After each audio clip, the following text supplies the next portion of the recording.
Secara prinsip dan utama, kami Peritel Modern, anggota Aprindo, menghormati keberadaan dan kehadiran teman-teman, saudara-saudari kita. Sebenarnya bukan warung Madura saja, tetapi warung tradisional atau toko tradisional. Dulu kan disebut seperti itu. Sekarang berkembang karena dari saudara-saudara kita dari Madura atau juga dari berbagai kota menyebut nama warungnya sesuai dari kota asalnya.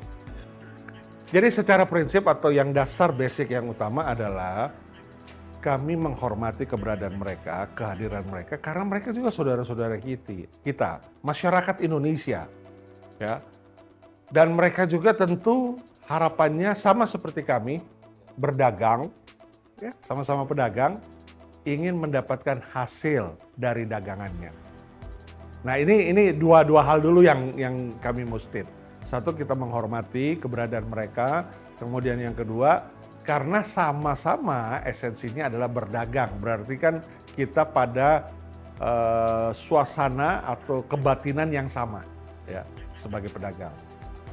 Namun lebih kepada hal yang lainnya yang kami nyatakan dan kami ingatkan bahwa berdagang itu ada norma-norma atau ada aturan-aturan buat keselamatan kita atau buat juga kesehatan kita, atau ya lebih penting daripada itu adalah konsumennya juga nyaman dan juga merasa aman. Nah, kami ada mengingatkan beberapa saat lalu bahwa untuk yang namanya 24 jam itu kami nggak mempermasalahkan. Karena apa? Karena itu kan yang tadi, menghormati dan juga kita sama-sama pedagang. Silakan kalau kuat, ya silakan. Kalau memang mampu atau ada marketnya yang memang pembelinya datangnya pagi karena mereka mungkin dekat dengan pabrik atau pulangnya memang harus pagi, malam, subuh, bahkan itu silakan. 24 jam itu apalagi tidak ada perdanya, Pak Edi. Sama sekali tidak ada perda yang mengatur peraturan daerah. Kalau perda tidak mengatur kan berarti juga bebas, ya? Permendaknya ataupun juga PP-nya tidak ada. Jadi perdanya nggak ada mengatur 24 jam, ya silakan. Karena itu adalah keniscayaan. Tetapi yang kami ingatkan adalah ketika mereka ada menjual misalnya bensin atau ada menjual LPG. Nah, kami hanya sampai pada keinginan untuk mengingatkan, karena kita sama-sama pedagang, bahwa diperlukan keamanan untuk menjual barang-barang tersebut. Keamanannya apa? Ya keamanannya tentu lewat perizinan. Nah, perizinan nanti akan mengatur misalnya, oke, boleh menjual bensin LPG, tetapi harus ada misalnya APAR, alat pemadam kebakarannya. Karena apa? Karena kita tahu seperti kita isi bensin saja, di sebelah dispenser bensin pasti ada aparnya. Karena namanya bensin bisa tiba-tiba tersulut dengan abu rokok, puntung rokok misalnya, itu bisa menimbulkan bahaya. LPG juga begitu, perlu ada cara pengaturannya supaya tidak ditumpuk atau disatukan dengan bensin misalnya deketan. Atau juga LPG-nya mesti diatur supaya tidak langsung kena panas, harus yang suhu adem, suhu kamar, suhu rumah misalnya. Nah itu kan ada pengaturan-pengaturan itu, nah pengaturan itu semuanya ada di dalam perizinan. Sehingga satu maksud tujuan kami mengingatkan untuk faktor keamanan. Karena kita sama-sama pedagang nih. Kemudian yang kedua faktor juga kenyamanan, baik pedagangnya maupun juga konsumennya. Kemudian ada yang lain lagi, misalnya minuman beralkohol. Nah, kenapa kita berharap teman-teman yang di warung ini juga memiliki daftar atau perizinan sehingga bisa dikasih tahu mana yang kira-kira layak untuk dijual, ya. Jangan sampai ada minuman yang mungkin tidak berizin, apalagi yang tidak bercukai, sehingga justru minumannya bukannya membahagiakan atau membuat kita dapat menikmati, malah bisa, mohon maaf, karena tidak ada perizinannya atau juga ini black marketnya misalnya, minumannya jadi merusak kesehatan. Nah ini, Jadi lebih kepada kami mengingatkan perlunya level level playing field adalah supaya mereka, saudara-saudara kita lebih aman dan nyaman dalam berdagang, baik bagi pedagangnya maupun juga konsumennya.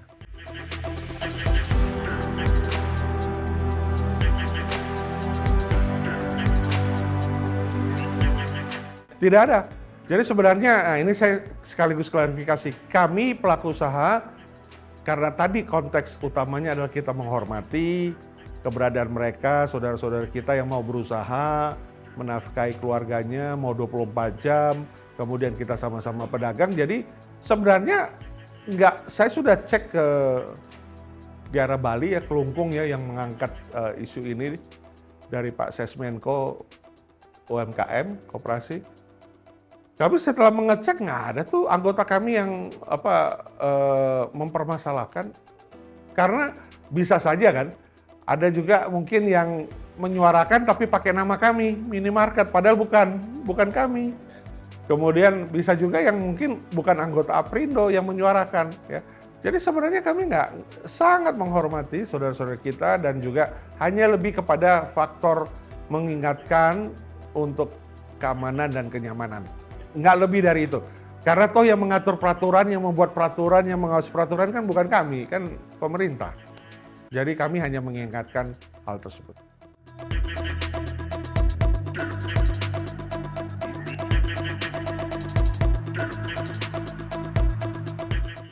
Kita masuk di dalam satu era yang baru setelah pandemi COVID. Makanya kita sebut sekarang eranya next normal. Jadi yang normal, kemudian COVID, pandemik, kita semua jadi abnormal. Maksudnya abnormal, nggak boleh keluar rumah, kantor kerja dari rumah, ya, dan lain sebagainya supaya tidak tertular. Jadi itu kan sesuatu yang normal, ya. Jadi setelah itu kemudian yang disebut sudah pasca pandemi, sudah selesai, inilah yang disebut eranya next normal.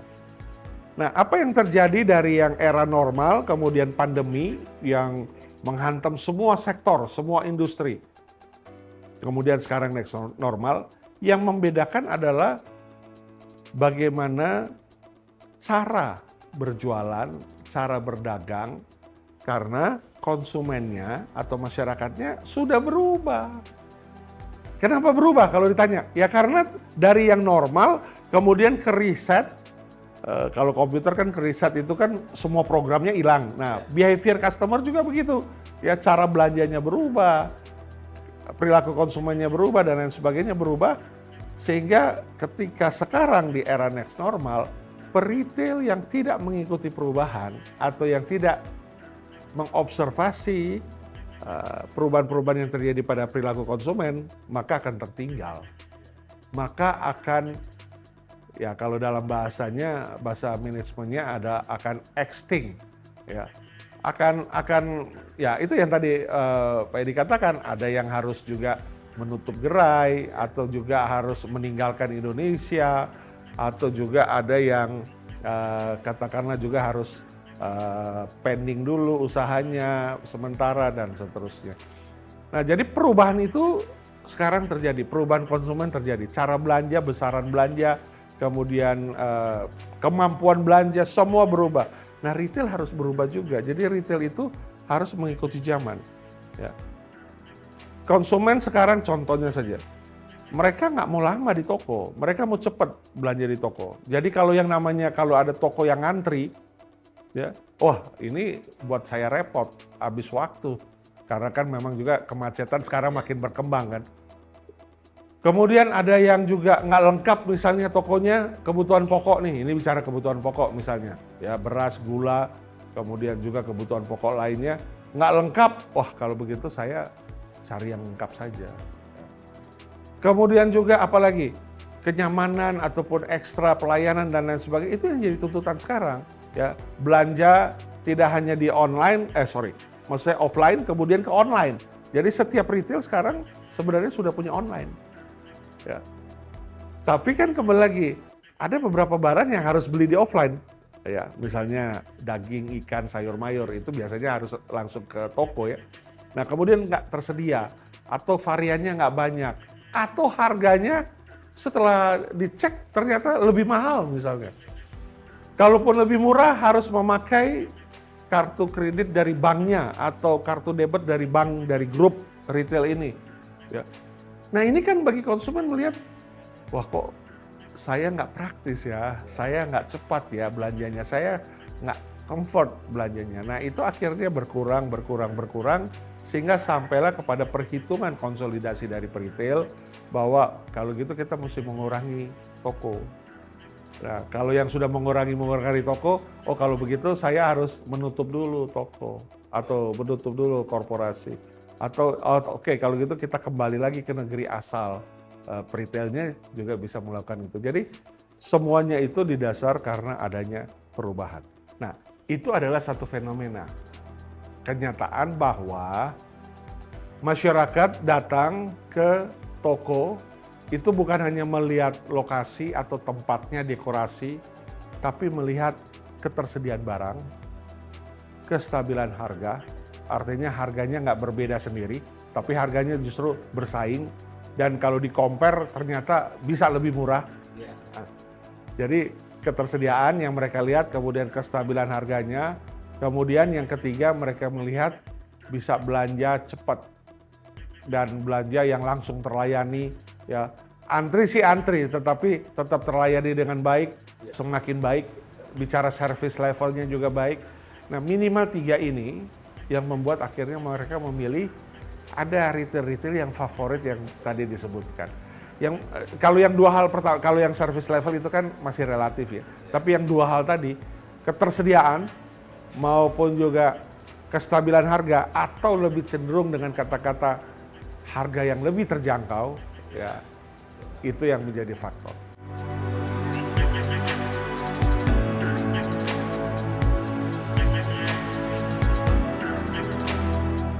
Ya, pertama-tama terima kasih buat media yang terus berkomunikasi dengan kami dan kami juga menyampaikannya sebagai bagian informasi buat publik. Bahwa kami masih berharap untuk dapat diselesaikan rafaksi ya, atau hutang rafaksi lebih tepatnya, hutang rafaksi minyak goreng pemerintah, hutang pemerintah kepada kami pelaku usaha. Sampai hari ini Pak Denny belum dibayarkan. Itu statement pertama saya, belum dibayarkan, padahal ini sudah 2 tahun masuk 5 bulan. Tahun depan berarti sudah 2 tahun setengah. Pertanyaannya, mengapa belum dibayar? Nah ini yang terkadang kami mengingatkan lagi kepada pemerintah. Bahwa ketika pemerintah ingin memajukan usaha karena memberi kontribusi bagi ekonomi, kami ini sebagai pejuang-pejuang ekonomi, sebagai yang menyediakan kebutuhan pokok dan sehari-hari bagi masyarakat Indonesia, bahkan dalam rafaksi mie goreng itu kamilah yang melakukan penjualan di bawah harga pasaran pada saat itu, ya, dengan adanya subsidi rafaksi dari pemerintah dijanjikan dengan Permendak 3 tahun 2022. Nah kami sudah lakukan bagian-bagian itu, tetapi sampai hari ini belum diselesaikan. Sehingga ini presiden yang kurang baik ketika pemerintah ingin kemudahan berusaha dan kepastian hukum. Nah ada beberapa investor kami di anggota retail sudah melaporkan, ada yang mundur loh sekarang.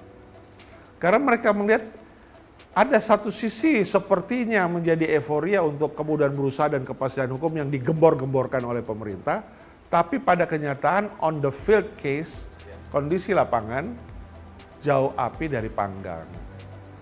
Nah ini kan penilaian, sudah ada hukumnya, sudah ada peraturannya, karena kami pada saat itu bukan kami yang ingin menjalankan dengan harga 14.000 ya, pada saat itu harga kan sudah 20.000. Tapi karena kami dibujuk, kami diminta untuk bantu pemerintah supaya masyarakat dapatkan harga minyak goreng yang sangat-sangat terjangkau pada saat harga minyak goreng sangat tinggi. Karena waktu itu ekspor CPO-nya juga di global sangat tinggi, sehingga harga domestik juga ikut naik. Nah kami yang melakukan itu. Nah jadi ini satu adalah presiden yang kurang baik ketika melihat satu sisi mau mendorong investasi, mendorong bicarakan kemudahan berusaha, undang-undang Ciptaker, Omnibus, kemudian juga kepastian hukum, tapi kondisi lapangan terjadi seperti ini.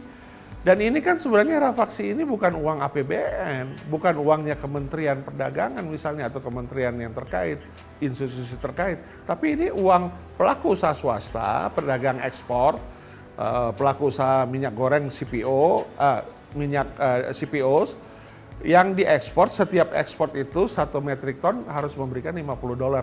Jadi itu uang dari pelaku swasta. Jadi bukan APBN. Nah, uangnya setelah kami cek masih ada dari Kepala BPDPKS menyatakan. Tetapi hasil verifikasi yang sudah selesai dari bulan Oktober 2022, ini sudah 2024, itu masih ada di tangan Menteri Perdagangan.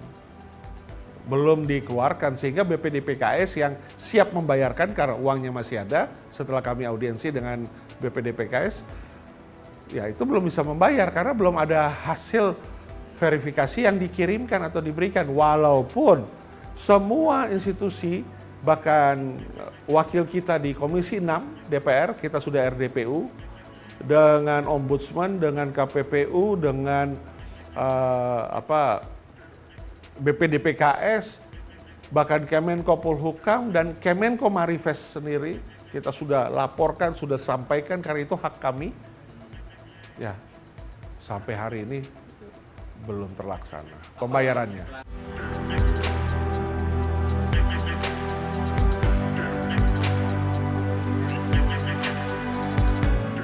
Yang satu pasti kita berharap, ya, karena kita ini pengusaha bukannya penguasa. Ya. Pengusaha itu hanya huruf H sama yang tanpa huruf H. Ternyata berbeda, ya. Penguasa itu punya instrumen, punya aparat, punya wewenang, punya fungsi pengawasan. Kami fungsi hanya pelaksana. Jadi satu, tentu landasan ini kita semua berbicara dari lubuk hati, ketulusan dan keikhlasan pejabat yang berwenang ini untuk merilis pembayaran karena semuanya sudah backup nih. KPPU, BPK, Ombudsman, bahkan Kejaksaan Agung, silakan dibayarkan. Sudah sesuai bila dengan peraturan dan hukum yang berlaku yang harus selesaikan. Tapi sampai hari ini belum bayar. Satu harapan. Terus kedua, ya harapan artinya sebelum ganti pemerintahan ya. Karena ini kan PR pekerjaan rumah dari pemerintahan yang sekarang dong. Jangan dibebankan kepada pemerintahan yang baru yang tinggal 5 bulan ya akan dilantik.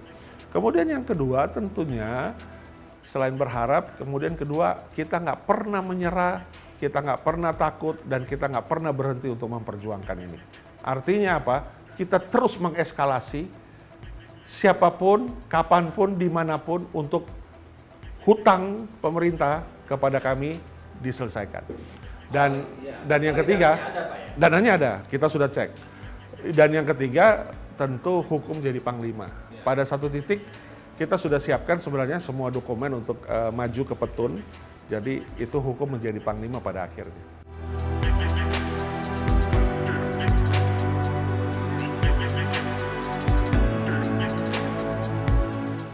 Jadi pada saat ini Asosiasi Pengusaha Retail Indonesia mendapatkan fungsi atau satu kepemimpinan yang diberikan oleh Federasi Asia Pacific Retail Association atau FAPRA.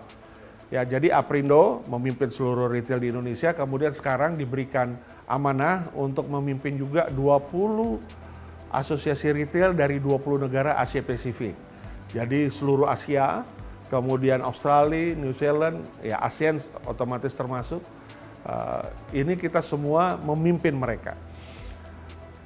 Kemudian kita juga menjadi ambasador dari World Retail Congress, ya. Hampir 300 retailer seluruh dunia ada di dalam World Retail Congress. Nah, apa yang terjadi?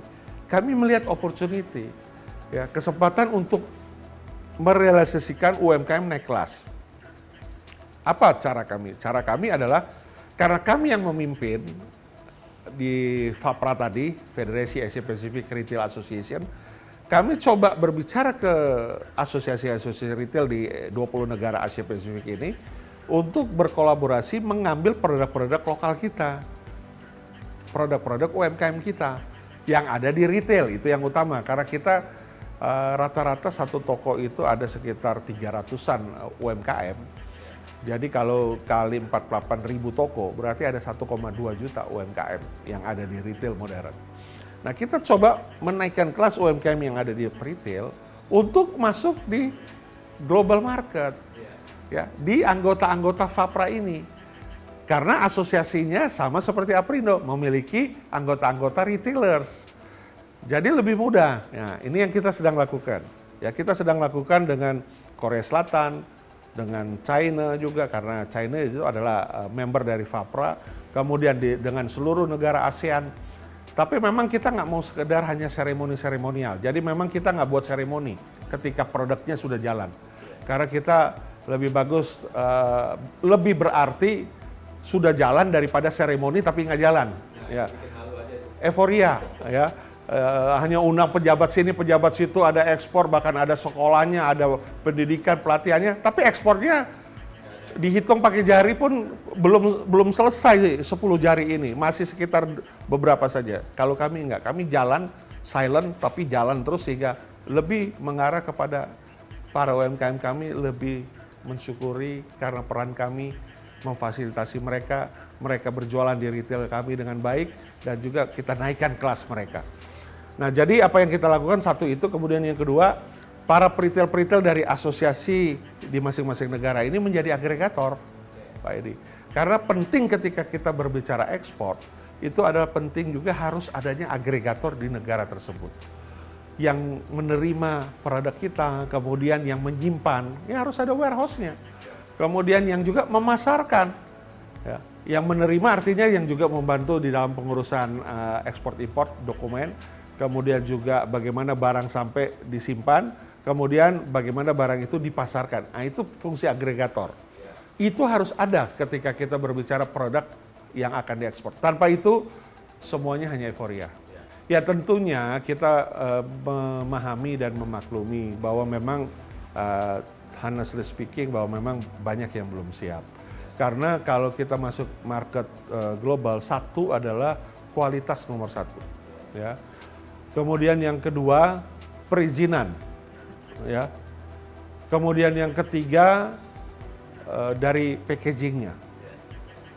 Kemudian yang keempat, dari konsistensinya, kontinuitas. Dan yang terakhir adalah perlu ada strategi pricing yang bagus, ya. Nah, jadi kelima ini yang minimal yang harus dimiliki, tetapi terkadang ada yang baru cuma punya satu saja, kemasannya saja bagus, tapi harganya terlalu mahal misalnya, atau juga kualitasnya nggak standar, kemudian juga nggak konsisten, dan lain sebagainya. Jadi dari 5 itu syarat utama terkadang belum terpenuhi semua. Sementara yang bisa memenuhi semua itu memang yang sudah pernah ekspor secara pribadi, biasanya begitu. Seluruh stakeholder bergandengan tangan untuk memajukan menaikkan kelas UMKM. Tapi bukan hanya teori, tapi harus praktek. Dan inilah fungsi salah satu daripada pemerintah sebenarnya mengadakan agregator itu. Sudah dibina, banyak dibantu, tapi mau ekspor nggak ada agregatornya tetap juga nggak jalan. Itu pengalaman yang kami hadapi.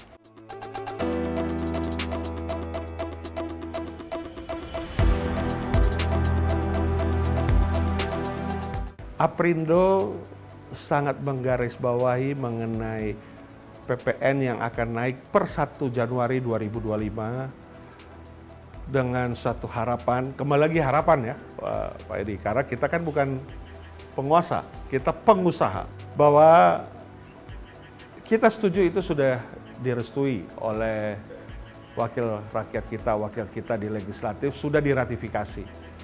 Tetapi duduk permasalahannya adalah situasi geopolitik ya yang masih fluktuatif.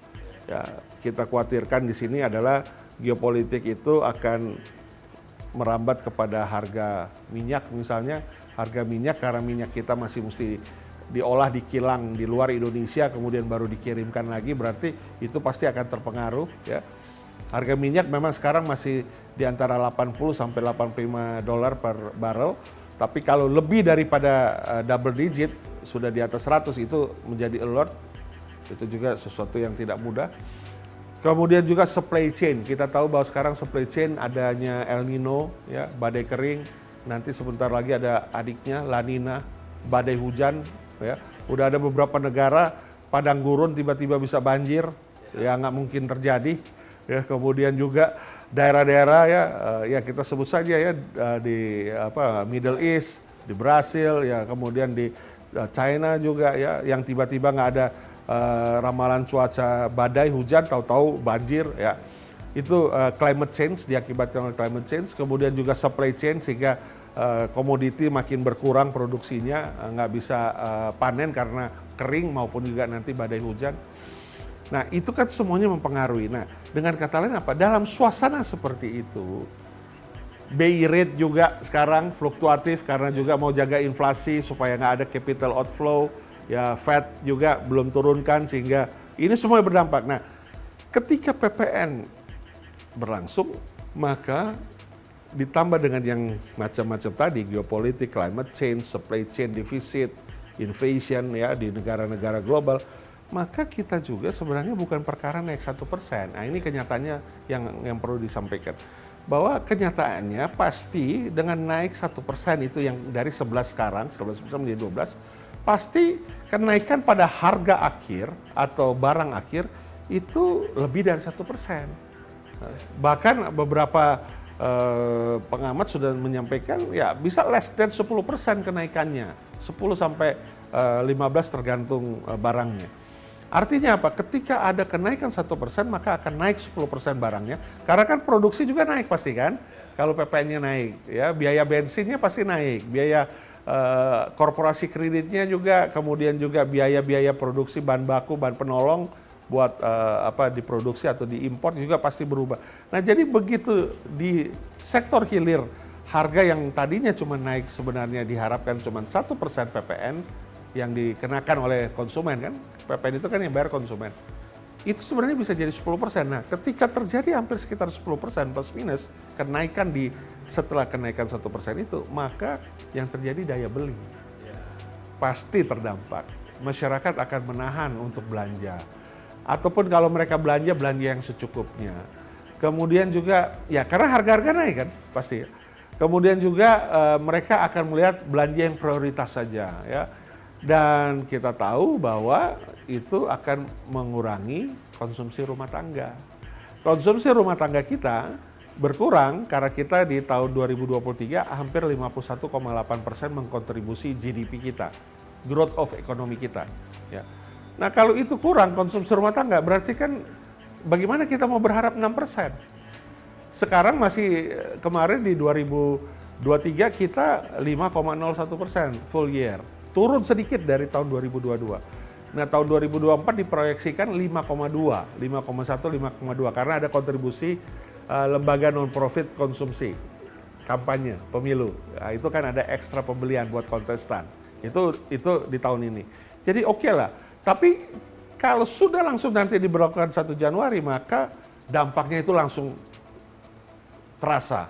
Nah oleh karenanya kita berharap penetapan 1% kenaikan itu walaupun sudah di HPP-kan oleh ratifikasi DPR, kiranya bisa ditunda, bisa di-delay. Di-delay-nya berapa lama?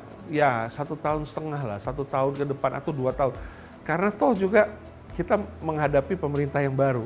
Tanggal 21 Oktober pemerintah baru sudah akan menjalankan pemerintahnya di seluruh wilayah kita. Tentu ada menteri kabinet. Kemudian ada kementerian lembaga yang juga pasti akan ada restrukturisasi. Belum 100 hari nanti sudah naik 1%, maka pasti akan terjadi juga hal-hal yang polemik ya, yang tentu masyarakat berharap tentunya pemerintahan yang baru dapat mulus transisinya dan sekaligus juga dapat memperhatikan hal-hal yang penting terutama dalam hal daya beli. Dipertimbangkan ya kembali lagi pengusaha bicaranya hopping ya, patut dipertimbangkan atau di-delay, diundurkan sampai pada suatu kondisi yang memang geopolitiknya sudah reda, supply chain-nya sudah mulai normal, climate change-nya mulai normal ya, fluktuasi currency-nya juga, pelemahan rupiah atau penguatan dolarnya juga udah mulai stabil, BI rate-nya mulai turun. Nah, banyak hal memang yang bisa dinilai, tapi lebih daripada itu ketika semuanya sudah mulai kembali normal, dapat dipertimbangkan untuk diberlakukan. Kalau sekarang kami melihat ini kan kalau sampai Januari berarti sudah tinggal 6 bulan, 7 bulan. Pasti masih berfluktuasi karena situasi kondisi kita masih bisa amati atau hadapi saat ini.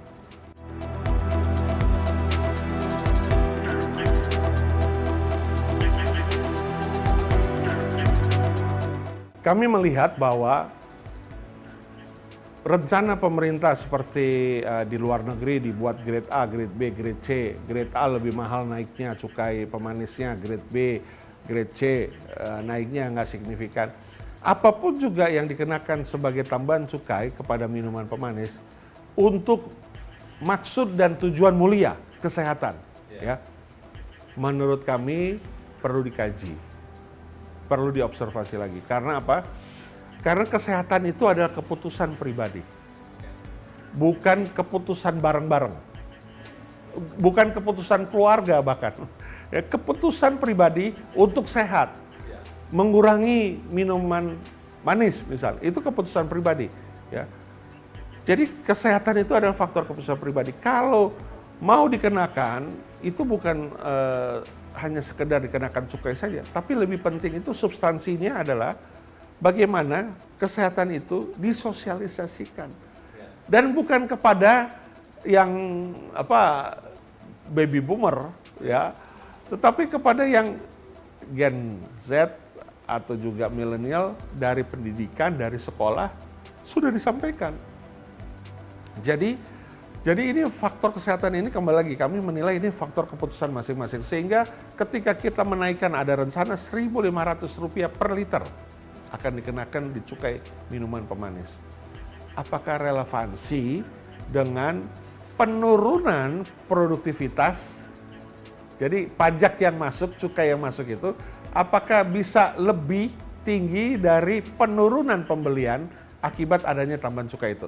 Saya nggak yakin. Karena apa? Karena ya kita konsumen kita, ya penduduk kita 278 juta, ya memang nggak minum pemanis semua.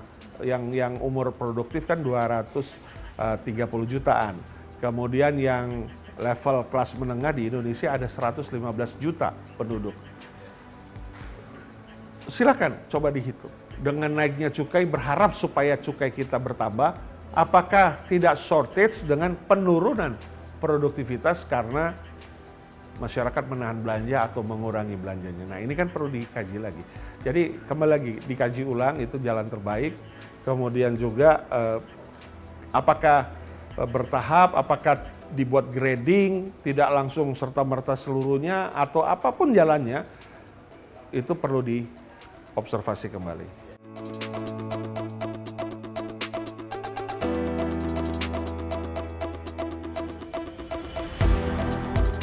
Ya, jadi kita tahu maksud dan tujuan apakah itu cukai ditingkatkan ya, seperti rokok kan setiap tahun naik cukainya.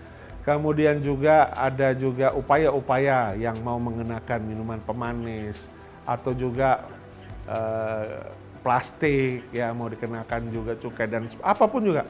Nah, ini kan perlu dihitung apakah tepat sasaran atau ada cara lain yang lebih tokcer.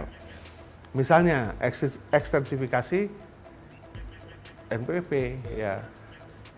Sebagai masyarakat yang tinggal, yang lahir, yang tinggal, yang bekerja, yang sekolah, yang hidup di negeri ini, apakah mungkin ya ini bukan soal setor pajaknya atau ada pajaknya, tetapi apakah mungkin NPWP ini bisa disamaratakan semua memiliki, misalnya ya ini sebagai langkah pembinaan juga bahwa masyarakat berdagang mendapatkan hasil dari negeri, ya harus ada yang dikembalikan ke negeri misalnya. Nah ini ya yang belum punya NPWP, bagaimana caranya supaya punya NPWP? Apalagi yang berusaha. Yang berusaha belum ada NPWP, bagaimana caranya? Melalui sosialisasi tentunya, jangan melalui getuk ular yang langsung top down. Ya kan harus ada sosialisasi. Nah, ketika itu bisa terjadi, peningkatan NPWP misalnya, atau juga ketentuan perpajakan yang berlaku, level at the same playing field seluruh masyarakat, atau khususnya pelaku usaha, pedagang, ya apapun yang berusaha lah, maka pasti ada perubahan dalam hal harapan-harapan negeri untuk peningkatan nilai pajak.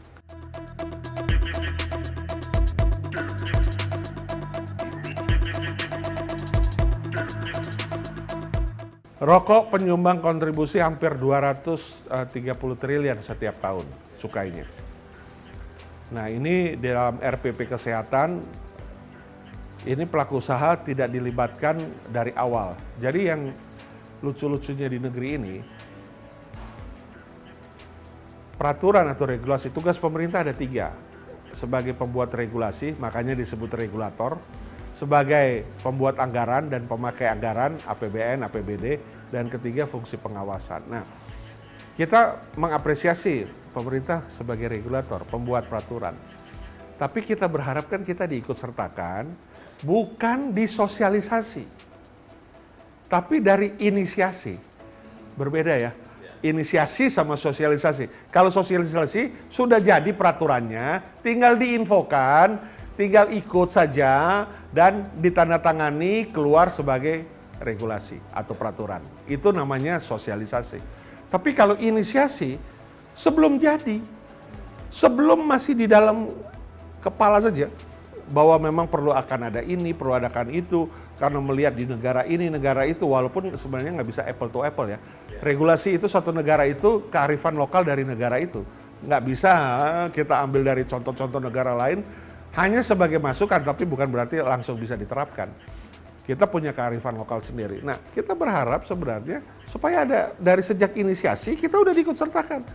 Nah, hampir sebagian besar kalau ditanyakan ke semua pelaku usaha, yang ada sosialisasi. Jadi sudah tinggal mau diundang-undangkan, diberikan nomor, berita acaranya, ditandatangani, kita disosialisasi. Yang sering terjadi itu. Top down ya, Pak? Yes.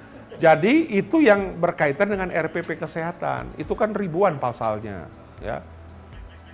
Inisiasinya kan kita nggak tahu, nggak ikut. Tinggal disosialisasi, dan sekarang kita dengar udah RPP, rancangan peraturan pemerintah mengenai undang-undang kesehatan. Artinya udah tinggal satu step ditandatangani. Nah, tiba-tiba yang waktu sosialisasi nggak ada satu pasal yang menyatakan bahwa menjual rokok itu pakai zonasi di bawah 200 meter dari pusat pendidikan dan seterusnya. Yang ada Pasal selundupan. pasal karet kalau kami sebut. Karena yang nggak ada tiba-tiba ada, jadi melar dia. Yang sebelumnya sudah diikuti, sudah dilakukan yang namanya dilarang menjual di bawah 21 tahun. Itu udah jelas, udah tertulis dari awal. Ya, kemudian juga melakukan promosi atau campaign yang harus pada jam tertentu saja kan. Kalau di media, kalau di televisi mungkin di atas jam 10 misalnya. Kalau di billboard itu nggak boleh yang ada rokoknya, mesti dengan yang soft advertise. Kemudian juga di bungkusannya dengan tembolok yang kosong, yang sudah apapun lah, itu sudah dilakukan. Nah, tapi tiba-tiba ada yang pakai zonasi masuk di dalam RPP Kesehatan pasal 432. Nah, dari produsen sudah berbicara ke kami, karena kami kan menjualkan mereka punya. Pak, tolong dibantu, disuarakan, supaya jangan sampai justru produktivitas turun, tidak ada mitigasi terhadap 5 juta petani tembakau, terhadap cukai yang setiap tahun masih diambil oleh pemerintah, hampir 230 triliun yang kita kontributor terbesar, dan juga akan hadirnya rokok-rokok yang black market, yang tidak bercukai. Nah, kita suarakan Pak. Jadi saya menjadi bagian daripada teman-teman produsen menyuarakan itu, karena ketika ada pelarangan maka akan ada kehebohan lainnya. Lebih baik pakai istilah pengaturan daripada pelarangan. Karena ya contohnya pelarangan importer. Barang A, B, C, D, dan seterusnya. Tapi yang terjadi sekarang melonjaknya barang-barang bekas. Baju bekas, sepatu bekas, dan lain sebagainya. Sepatu sekarang untuk impor, kalau yang impor itu harus persetujuan teknis dari Kementerian Perindustrian. Baru nanti balik ke Kementerian Perdagangan buat SIP-nya. Sekarang HS code-nya sepatu dari yang cuma 10-an, sekarang sudah hampir 90-an item yang harus pakai persetujuan teknis, HS code, harmonized code. Tapi apa yang terjadi? Malah sekarang gelembung yang besar terjadi adalah sepatu bekas yang masuk, baju bekas, celana bekas, yang faktor kesehatannya juga diragukan. Karena itu adalah barang-barang sampah yang dijual, yang dikemas, dijual di Indonesia. Yang mungkin bekas pemakai COVID bajunya karena ya mungkin meninggal dunia COVID-nya di negara asal, kemudian baju-bajunya di sampah. Akhirnya itu yang disatukan. Jadi masalah kesehatan jadi nomor satu karena itu nggak mungkin di laundry, lebih mahal laundrynya daripada harga jualnya. Kemudian baju tempelan, fake product, ya seolah-olah itu baju branded, tapi sebenarnya cuma ditempel. Karena dijual murah sekali. Baju sekarang di tempat thrifting itu hanya 5.000. 6.000, celana 10.000, 12.000, sepatu 15.000. Nah, kemudian yang paling prihatin adalah pengusaha tekstil, pengusaha sepatu, yang UMKM, yang berdagang resmi, yang mengenakan pajak PPN. Ya kan kalau thrifting kan nggak mungkin ada pajak. Nggak mungkin ditarikin pajak, orang barangnya nggak terdaftar. Nah, ini bagaimana relevansinya dengan pelaku usaha UMKM yang berdagang, berproduksi pakaian, busana, celana, sepatu, dan lain sebagainya. Yang bayar pajak, kita juga retail bayar pajak, harus tergerus dengan thrifting yang merebak. Bukan profesinya. Kalau profesi, semua orang bisa memilih profesi yang positif ya, bukan yang negatif. Tapi barangnya, objeknya, ini yang menjadi permasalahan. Dan yang kita lihat sekarang justru yang tidak perlu diatur, diatur. Yang perlu diatur, tidak diatur. Nah ini kan terbalik-terbalik nih, inkonsistensi. Ini yang perlu menjadi pembelajaran dalam masa transisi hingga pemerintahan yang baru. Yang tidak perlu diatur, jangan diatur. Yang perlu diatur, harus diatur ketat. Itu yang memperbaiki iklim usaha di Indonesia.